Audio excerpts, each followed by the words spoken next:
আমি যখন দামি জুতো পরে হাঁটি তখন কি একবারও ভাবি যে মানুষটি এটি পালিশ করে দিচ্ছে তার দিনটি কেমন যাচ্ছে?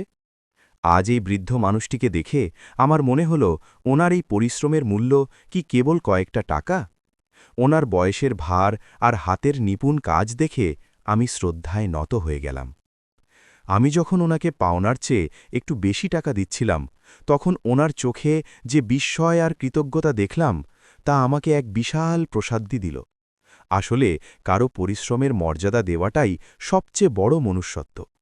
আমি মনে করি আমাদের এই ছোট ছোট উপহারগুলো কারো একদিনের অভাব দূর করতে পারে। আমি সব সময় চেষ্টা করি মেহনতি মানুষের মুখে একটু হাসি ফোটাতে, কারণ ওনারা কারোর কাছে হাত পাতেন না, বরং শ্রম দিয়ে বেঁচে কাকেন। আসুন আমরা ছোট দোকানদার বা রাস্তার কারিগরদের সাথে দরদাম না করে বরং তাদের সাধ্যমতো একটু বেশি দিয়ে সাহায্য করি।